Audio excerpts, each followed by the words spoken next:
You know, I always liked flowers. Our house was on a hill. Running around and getting marguerite, coquelicot, cyclamen was a real pleasure. Eating humaida with salt was yummy. My favorite flower was the coquelicot velvet, the rare one. Rare like Lebanon itself rare. Lebanon used to smell and look nice with all these diverse flowers. But one day, the war hit us all. Our houses were destroyed. Our buildings were abandoned. The smell of gunpowder and death filled our noses. And Beirut was split into two entities, West Beirut and East Beirut. شرقية or غربية. Do you still hear these words around you? Beirut became sectarian to the bone, full of fighters from here and there, from different political parties, gangs, militias, kidnappers, snipers who would shoot anyone daring to cross the line when orders were given to do so. Here is what it looked like at the Madhaf in the 80s.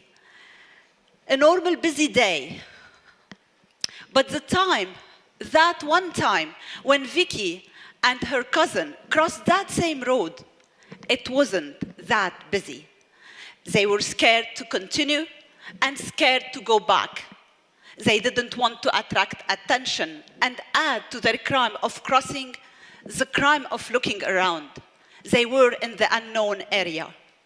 They have a taxi and going to the Corniche.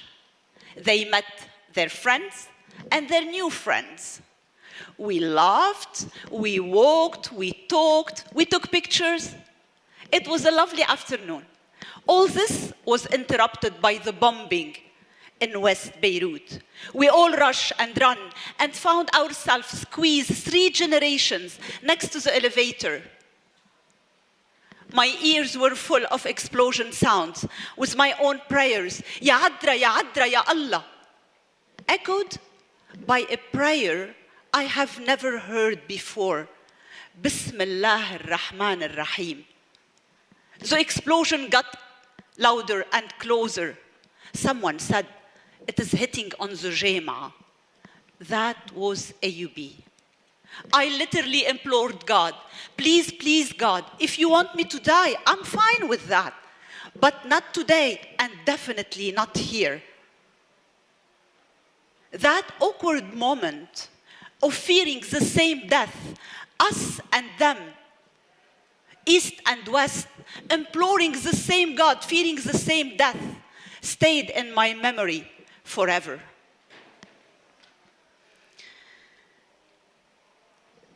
The war continued, expanded, got more intense and more complicated. But life went on, and my life too. In 1985, I got married and left almost immediately because of the war, thinking I will never return to live here. I went with my husband, half French, half Lebanese, to start a new life and a new family in a safer place.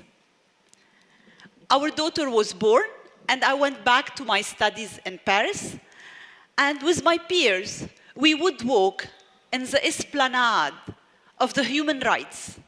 We would have our snack, our lunch, shawarma, quiche, croissant, whatever, when time permitted it.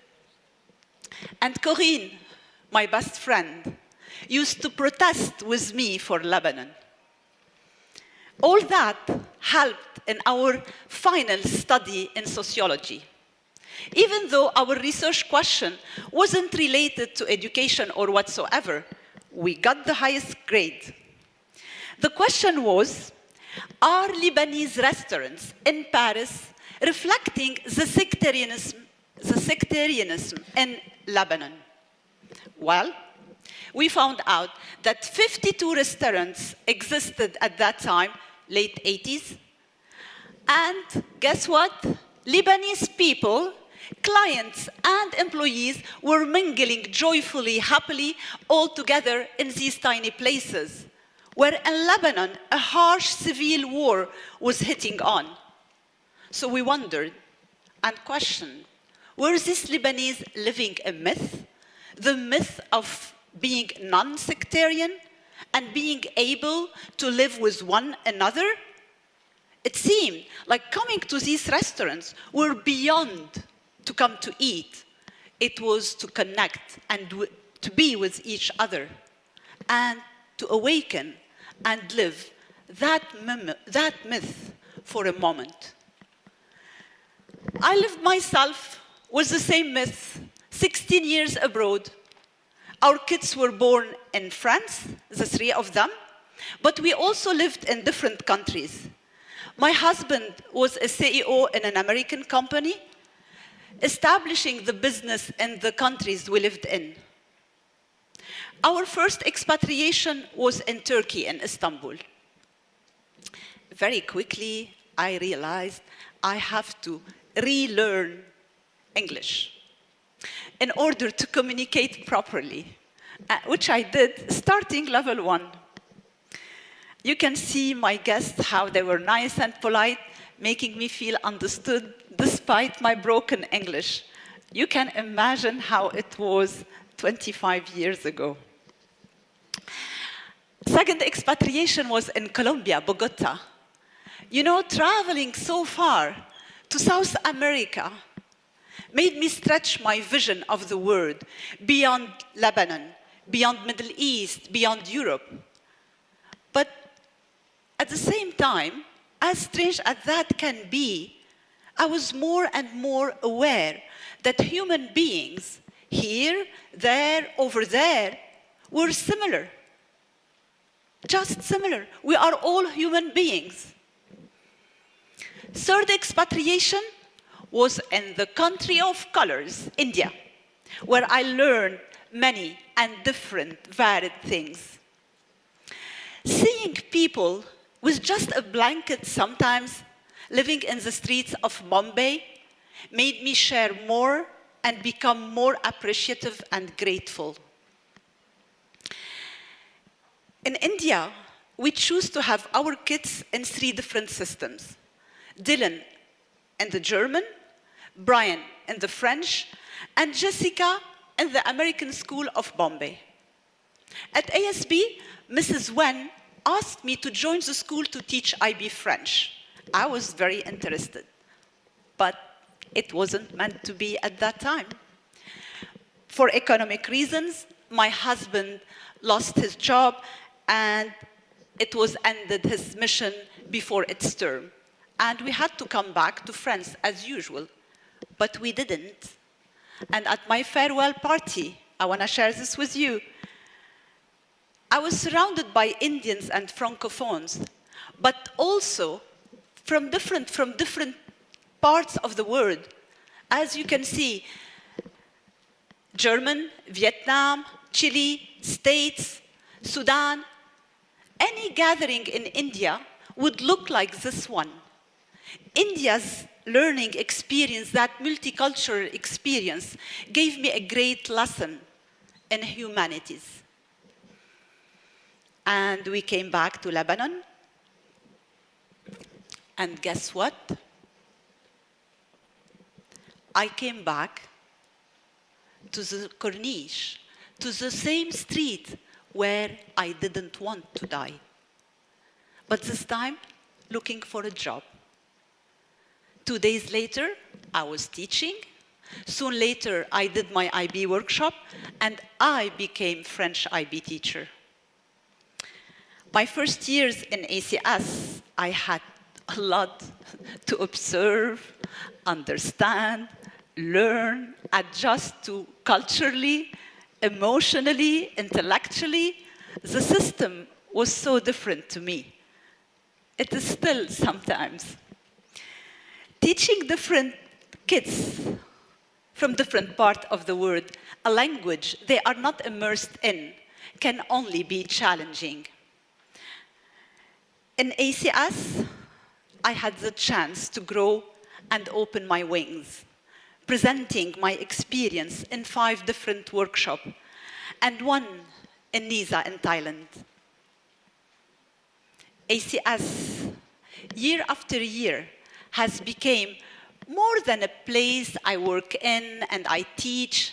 It became a place of light and joy because I'm learning and challenging myself constantly. I was supported by talented, amazing people all these 20 years. They made my life and my journey deeper, richer, but also nicer. But Saura started. The good thing about Saura, Lebanese people from different religions and beliefs protested, asked for a new Lebanon, for a change. And I felt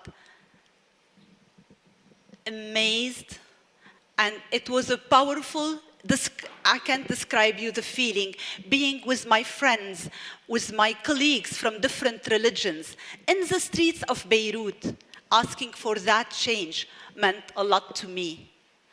And even when I went alone, which I did many times, I didn't feel that alone. I was surrounded by my people. As all that wasn't enough for Beirut and Lebanon, COVID came, arrived, smashed Lebanon, and smashed the world altogether. One day, I came to ACS to take my material from the classroom. I found the Corniche empty, Manara empty from its diverse people. I wanted to scream. It was so depressing. Instead, simply, I wrote to my students asking them to stay safe. Teaching online was very intense during these tense times. Many times, I wanted to be fresh, energetic, but many times I had one hand on my camera to open and another one to wipe a tear. And many times was a deep breath, welcoming my students, hiding my trembling voice. India's learning was very helpful. Staying healthy, focus on the essentials, appreciating being home with the family, and I started something new, gardening. I got my first plant. Again, Lebanon was hit in his heart. Again, destructions, sorrow, disbelief, anger. I walked with my brothers 1 year later with a lot of grief and still a lot of anger. But life has to continue, isn't it? Teaching the kids of the wounded, destroyed Beirut became more crucial to all of us. And reaching another graduation was very important to all of us.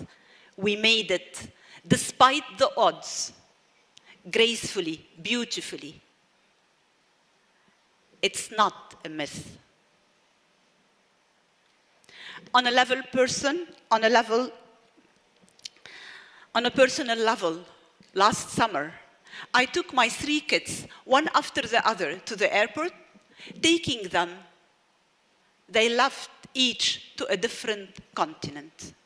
And I became, like many Lebanese families, wondering, when is it going to be the next reunion? In front of the pictures, when and where? Meanwhile, I'm continuing taking care of my little garden. Meanwhile, I'm continuing coming to ACS, to Manara, to the Lighthouse, teaching and learning. They are still going on in this place. And being surrounded with 70 nationalities, make my heart, my brain, and my soul resonate. As if I'm in the word, I'm in its heart. This is the feeling I have. You know, I have been in many countries. I have been in hundreds of cities. But the more I travel, the more I cherish this country, the more I cherish this exceptional city with its diversity, which is still standing. I also cherish my school, the American Community School in the heart of Beirut. Because in ACS, there is no us and them. There is no Sharqiyya and Gharbiyya. We are all here, defying the sectarianism and the segregation.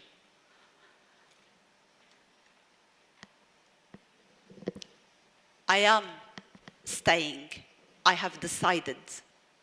I am staying by this manara, by my lighthouse. I am staying in ACS, where the Lebanese myth is a daily reality.